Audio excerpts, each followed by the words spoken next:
Today, I want to just have a coach chat, honestly, where like I've just got a few questions for these gentlemen just to see what their experiences have been that make them uh, good coaches, pretty much. So I don't know. Both of you have been on the podcast in the past, but who would like to introduce themselves first, just to let everyone know who you are? My name is Jesus Flores. I'm originally from Colombia in South America. I trained to be a, let's say, traditional English language teacher, but I have spent 15 or 16 years perfecting my own American accent. And I'll give you some insights, some of my own experiences trying to pick up the accent and what that means and what I think that could mean for you. Yeah, Felipe, tell us about yourself, buddy. I'm Felipe Joy. I'm originally from Brazil. And as a matter of fact, I've never stepped foot out of Brazil, though I managed to learn English. And my experience as an English teacher is dates back to 2012. So it's been a while. Both of you have spent well over a decade working on your English, sharpening your skills. What sparked that journey? And what has kept that fire going? My interest in the language itself, I believe, as best as I can remember, goes all the way back when I was probably 7 or 8 years old. I think that it stemmed from watching a movie from the 90s called Independence Day. That's the first, or that's a clear memory that I have of enjoying something to the extent that I wanted to learn that language. I must have watched that a bazillion times by the time I became a teenager. And to the point that I actually memorized some of the lines from the script. And I used to play around with them, trying to, I guess, make it sound like I was in the movie. It's kind of silly, but that's actually a very clear moment for me. And that basically starts me on a language learning trajectory. And then the interest in the accent comes around the time I was 18. I had this moment when I wanted to be able to do two things. I wanted people to take me seriously when I spoke English. And I also wanted to, in a way, differentiate myself from the rest, kind of like give myself an edge over others. And the way that I reasoned at the time was that in order to do that, I needed to do a deep dive into pronunciation. It was never a desire to fool people into thinking that I was a native speaker. That never really was a goal of mine.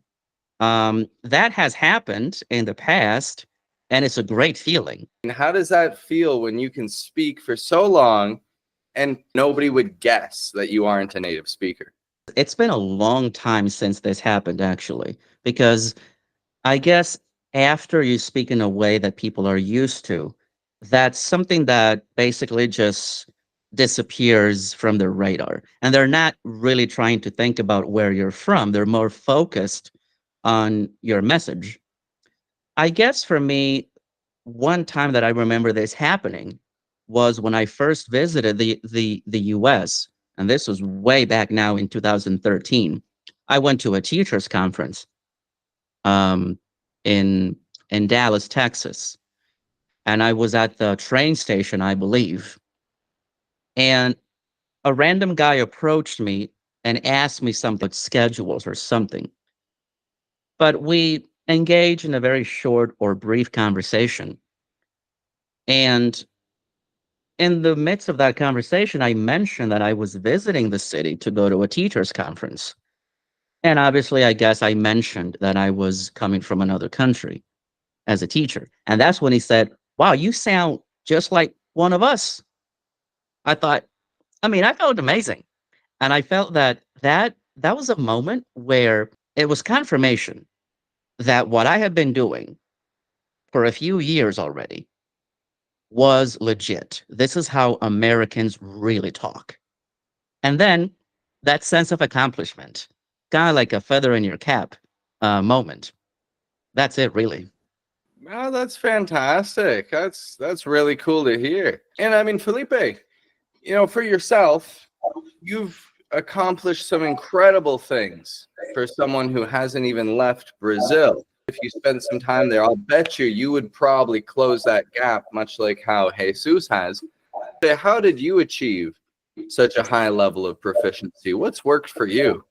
Some parts of Jesus' story, sounds, those parts sound just like mine, especially when it comes to at the very beginning, the thing with the movie. For me, it was Titanic back in 1997. So that was like the first spark.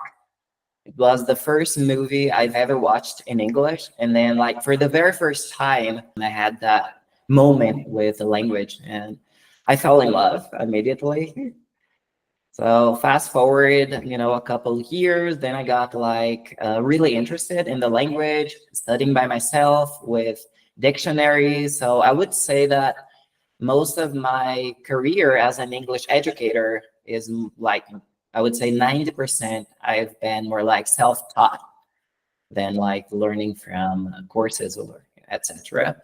But specifically when it comes to accent training, when I was working at the language school, I mean, I was kind of incentivized not to have like an American or British accent, because there is this culture. I don't know what it's like for you, Jesus, in Colombia, but down here in Brazil, there's this culture of your accent tells your story, tells who you are. You should preserve that. And that kind of made me blind. So only after I left that school and then I started to, do my own research, I could notice how different it is for a native English speaker. They interact with someone that has, similar accent compared to someone who has a strong influence of their first language. So that was like 2 years ago, just around the same time I met Pat. I want to just say something about that right there. As far as I can remember, the attitude is basically the same. It doesn't really matter what you sound like as long as you make yourself understood. That's a very common feeling, and I think it's almost like axiomatic at this point. There's been some changes, let's say, in my view, when it comes to, let's say, how important it may be to sound more native like. A long time ago now, this might have been 2010 or 11, I heard about a research article that was put out by some university here in the US. And it was something about how a foreign accent affected your credibility as a teaching assistant in an English language education, let's say, medium. The gist of it was something along the lines that a very strong or marked foreign accent made you less credible or, let's say, believable when it came to imparting instruction in a classroom. And we're talking about university classroom setting.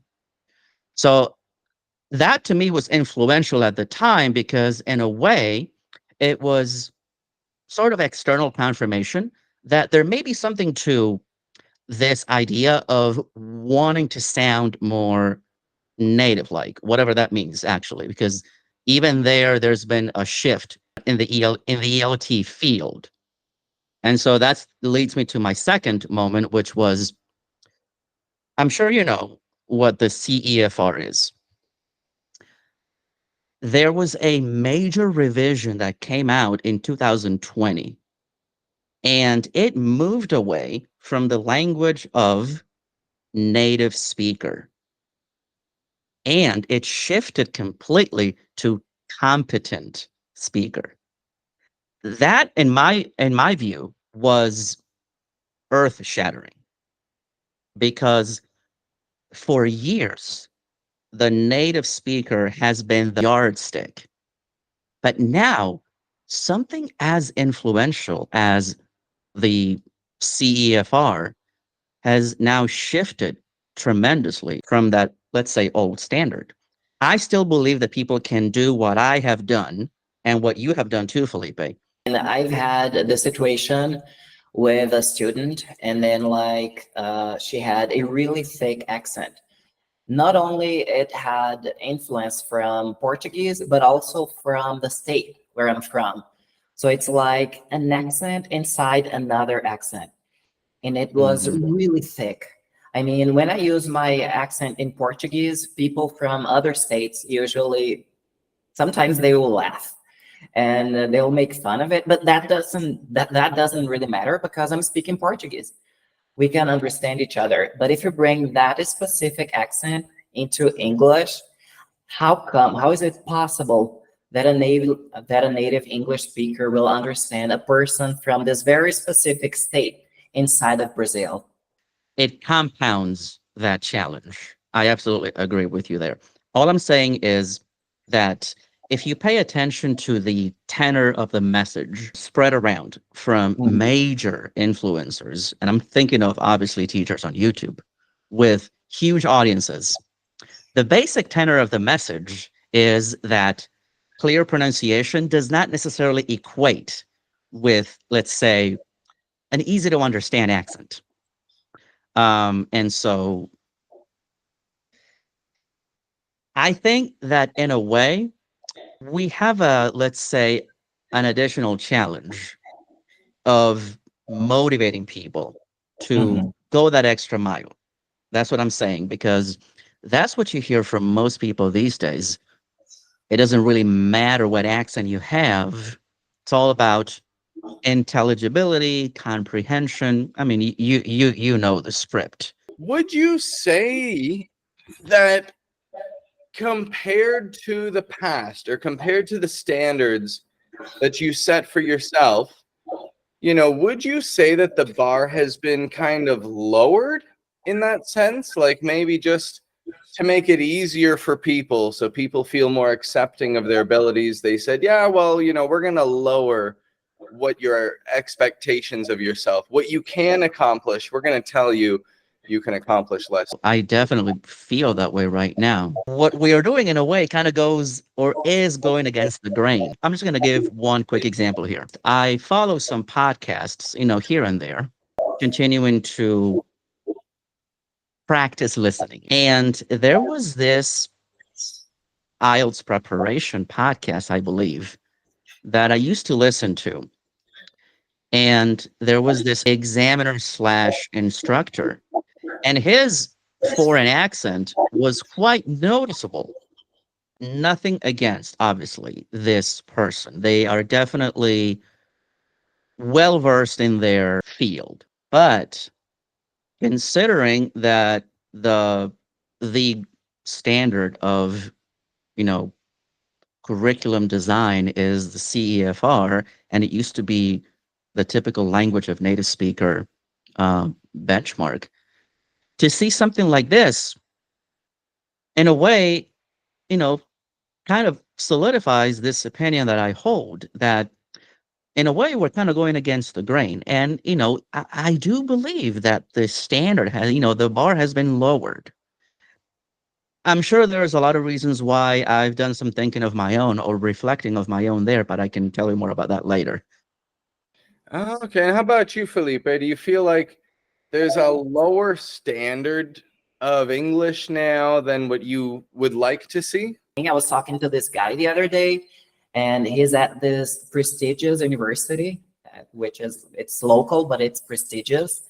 And he takes English, and then he said something like, English is global, that it's important that you keep your accent regardless of English spoken by native English speakers.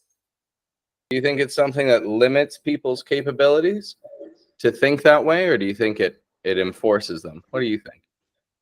I think it depends on the person. I feel like if the person doesn't really do their own research and then they go out there and try to compare how different it is, like an American accent from a British English accent, and like what does that sound like when a native English speaker makes a vowel sound, like compared to when I make that sound.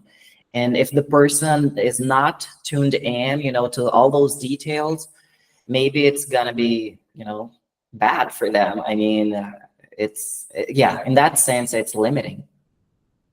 Using these, with the way that you guys look at things, that's exactly what people who are listening to this episode are also, many of them are looking at it that way, because people who are listening to this episode and people who will listen to all the details of this episode and even take notes are like, some of the top performing people, because they're people who are like picking up every bit of information that they can get, and they want to learn from your experiences. How do you feel as a non-native English speaker teaching what you've learned, passing that on to someone else? Do you feel like that can be done? And I'd just like to ask, what ways do you feel it can be done best?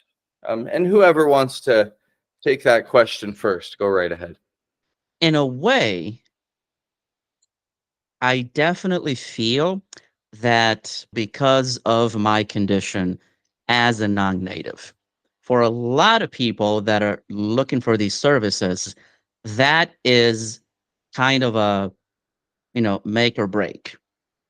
And I know that there will be many people out there that will not even consider coming to me because the truth is, I'm not a native speaker of English. I believe I'm as competent as any of them out there. But for some, that is a big deal. And I can't really, compete against that, or I can't change that. By the same token, I'm my own success story. And for some, that will resonate more powerfully. This can be done, and I will show them, but everything that I have done, my formative experiences, and so on. What would you say would be like a good method that someone would be able to use to pick things up, like something that they can even start doing today, a habit that changed things for you, possibly? The first thing that comes to mind would be listen to how often we are reducing syllables in spoken English. I would start there. I would first point that out to the person. This works better, in my opinion, if I'm speaking to other native speakers of Spanish, Portuguese, and perhaps another related language, noticing those reductions that happen all the time. I would start there, or I would offer that as something that you can start listening for. Once that is briefly pointed out to you, you're not going to stop hearing it. It's tough to hear things that aren't there. That's what I find is the toughest thing for people, right? Because you're right, there's a lot of reductions, and it's tough to hear things, like to hear sounds that people aren't making. So, I mean, what's worked for you, or like, what have you done to be able to listen for that rhythm, listen for that contrast in the stress, the reductions? What do you feel has been effective? Extensive listening, it's is the first thing that I can think of there. Around the same time that I started to acquire an American accent, I did a lot of listening by way of Japanese anime, dubbed in English, in American English. And so I was learning all these things and confirming them the more that I listened. I think that acquisition goes hand in hand with listening. Obviously, you want to listen to material that you find somewhat entertaining. Those two things go hand in hand. I spent hours listening very carefully, more closely than I do now, obviously. But initially, I was listening for all of those different building blocks that I was learning and studying. That's what I can say there. Listening for that contrast from strong to weak syllables, and start to catch words that people aren't pronouncing really clearly, because you may have been taught, if you're a Spanish speaker, you would have been taught to pronounce every vowel as it's written. And maybe you have an accent on the vowel, so you'll pronounce it a little stronger than the others. But the vowels have a pretty steady pattern. Not in English. English is a big mess. So great habit there to develop, Jesus. And Felipe, any thoughts? Like, if you were speaking to someone directly and you're like, all right, you have to make this life change. If you want to reach point B where you're speaking English with an American accent, what would that be? Well, I have to agree with Jesus. So improve your listening above all. I mean, if you can't hear that sound, it's impossible to, reproduce it. So it all starts by understanding that it's there, even though, just like I said earlier, maybe you don't know it's there, but maybe making a comparison like, oh, this is the way, this is the way natives are pronouncing this word. Make a comparison with the way you would pronounce that. And then like, oh, that sounds different. So what can be done here? So this is when I started to get some feedback initially from an American friend. So for about 1 year. And then that's when I also took like those video courses, and including yours. So taking video courses can be really helpful.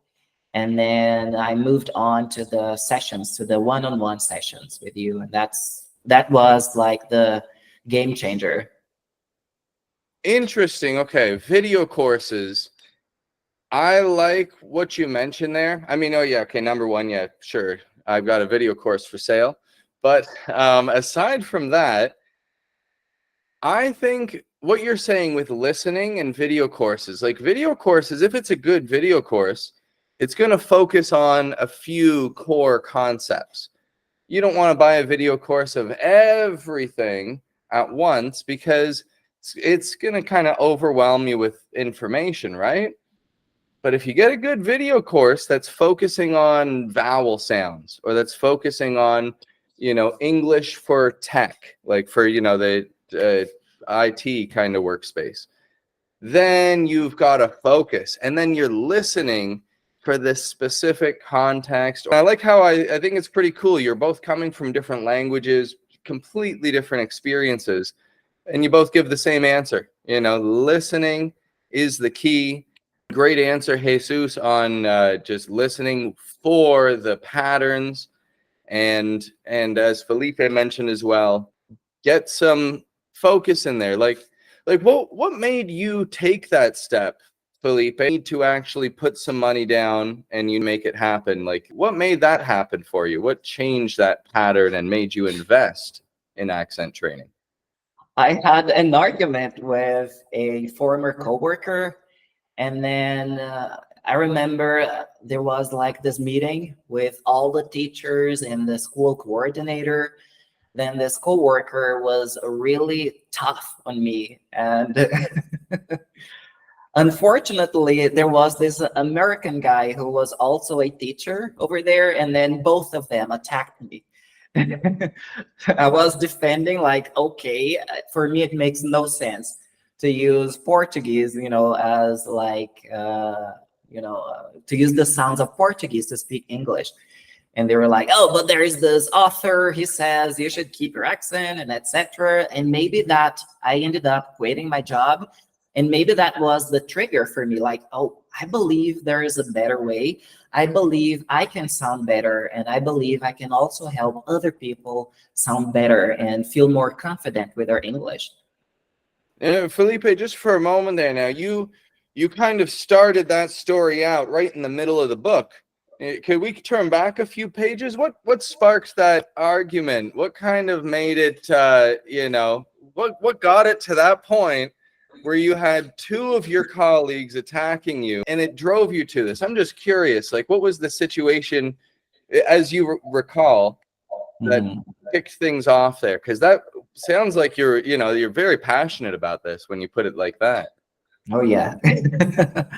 So I was pretty much sharing my experience with a student I had, and like I was sharing that I gave her some feedback at the end of the year, at the end of the school year. I was like, wow, your English is good. You can use grammar properly, your vocab, everything is fine, but maybe you should look at this. So that was the same person was using the accent from, our state, which is unique, and she was using it to speak English, and it sounded off. So that's after sharing that story, I got the attack. So she was like, she had, you know, you could say the technical training down. It's like she had, if she were building a bicycle, she had all the pieces of the bicycle, and maybe she could probably ride the bicycle, but she couldn't race, and she wanted to race, kind of thing. She didn't want to just go for a ride down the lane. She wanted to compete. And you were telling her what it would take for her to get there, to be competitive. And they didn't like that? Who is this other teacher, and how did he get involved? Well, there were two of them. So one of them is a really experienced teacher, and yeah, he's actually renowned in my city. I had that moment with a feedback, giving feedback to that student a couple weeks before. So there was only the two of us. And then in this meeting with all the teachers, I shared that story without revealing her name. So I said, I have this student, her English is good, she has the vocab, the grammar, but she needs to improve her accent.